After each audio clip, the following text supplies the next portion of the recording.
This is going to be the toughest fight of his career. Sharp, relax. The most embarrassing fight of his career.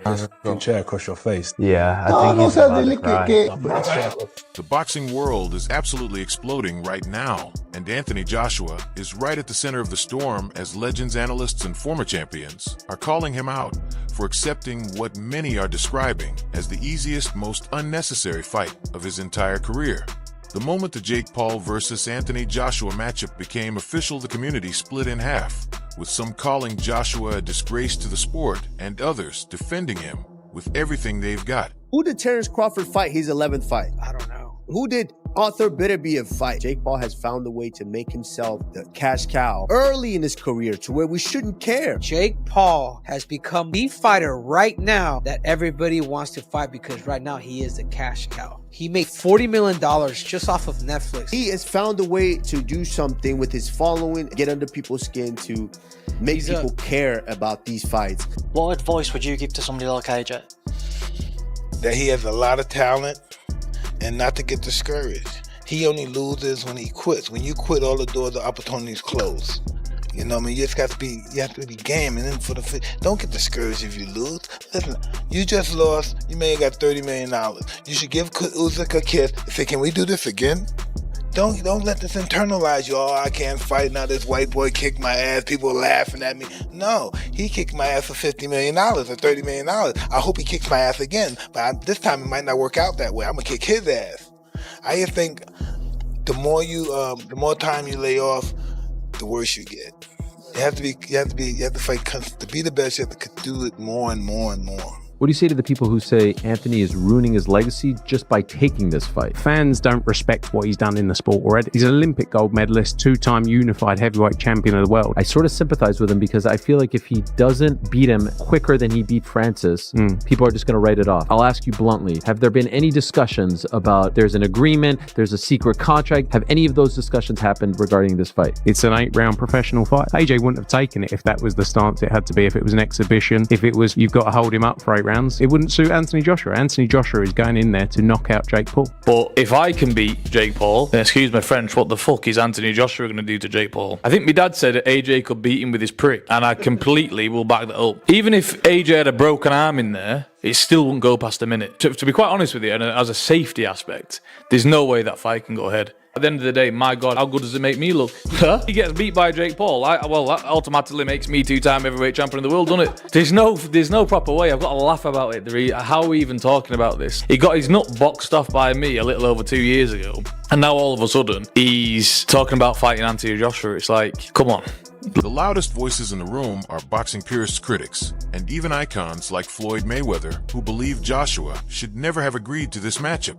They argue that a 2-time heavyweight world champion should not be stepping into the ring with a YouTuber who has nowhere near the resume, the legacy, or the pedigree to earn a fight of this magnitude. They say Joshua should be chasing the likes of Tyson Fury, Deontay Wilder, Alexander Usyk, or even Joe Joyce fighters who actually pose a legitimate threat, fighters who belong in this conversation, fighters who have spent years building themselves for a moment like this. And the idea that Joshua is instead fighting Jake Paul has been described as embarrassing, legacy damaging, and downright humiliating for the heavyweight division. But then you have the other side of the argument, and it's far more layered than people want to admit. The truth is Anthony Joshua is at a point in his career where business matters just as much as legacy. Boxing is a brutal sport with a short window, and AJ has already fought some of the best heavyweights of this era.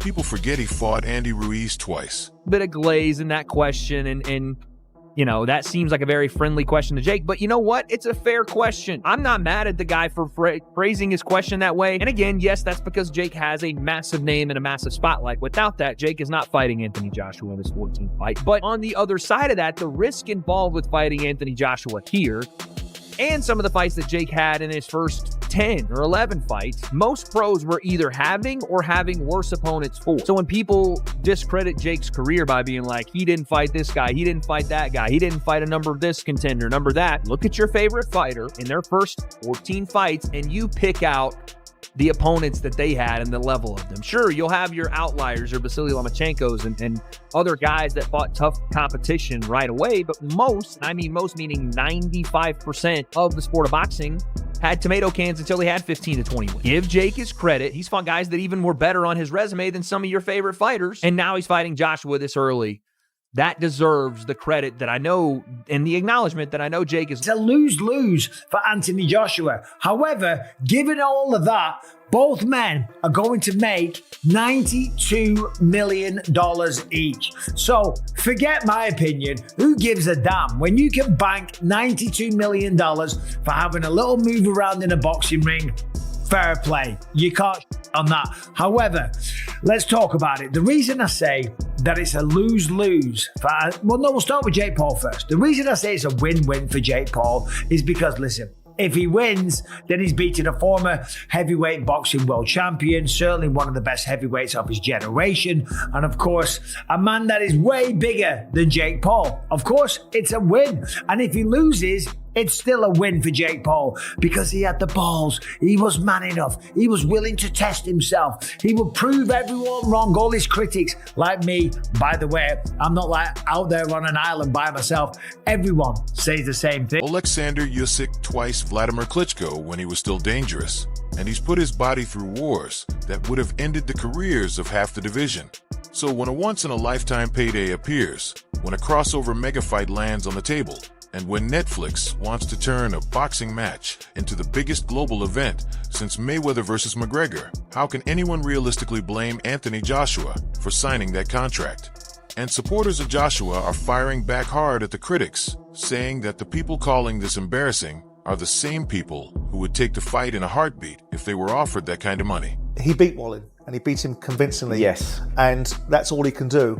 And I think that he should take the praise from that and build from it, but he shouldn't want the criticism to stop because I think it fuels him. I'm one with you, and I said that to Joshua in one of the interviews that I'd done with him. I said to him, listen, I knew he was very angry with TalkSport and the criticism he was getting from TalkSport, etc. And I had that conversation with him and said, listen, Josh, you should be feeding off that. That's what good fighters do. You feed off that. Go and prove them wrong. That's where your fuel should be coming from. And I think to a certain extent he's sort of done that. I said, look, you're if people are talking about you, it's a good thing because that means that you're doing something right. He wasn't ready for Anthony Joshua because Anthony Joshua was a different thing. Yeah. Like it's just he's got more one-shot knockout it was power. Bad game he took plan it more as well, seriously though. I know he likes to switch him, but again, this is where the boxing is. If you don't have that kind of intellect in the boxing, that footwork and foot positioning is. Put your foot on one side, you're gonna get killed. You put your foot on the other side, you're safe. You can kind of manage the power and see the punches coming. But he kept switching stances, but just leaving himself in just the wrong positions. Yeah, he wasn't ready. Wasn't for ready. A guy like Joshua. Wasn't ready. There was a lot of hype off the Fury fight. Also, Joshua got to watch him box in the Fury fight, see some patterns. Fury, I think, probably took him lightly. Yes, I think so. He's one of the greatest of all time. This guy's never had a boxing match. At the beginning of the fight, he's like, time to go to school. Like, oh, really? They say AJ has earned the right to do whatever he wants with his career. He has earned the right to secure his family financially for life. And anyone who disagrees is either jealous or living in delusion. They point out that this fight will bring boxing more attention than any heavyweight bout this year. And if Joshua does what everyone expects him to do, he'll walk away with the biggest payday of his career and a highlight reel knockout heard around the world. The conversation now is no longer just about boxing technique or skill. It's about pride, legacy, money, respect, and survival. It's about whether Anthony Joshua is protecting himself from harder fights or simply securing his future. It's about whether Jake Paul is delusional, brilliant, or both. And it's about whether this fight is a circus or the new reality of modern combat sports. One thing is certain, the boxing community is not unified on this. Some legends are furious with Joshua for taking the fight, calling it shameful and unnecessary, while others say he's a smart businessman who understands the modern era better than anyone. And with the fight set for December and both men already deep in training camp, the noise surrounding this matchup is only getting louder.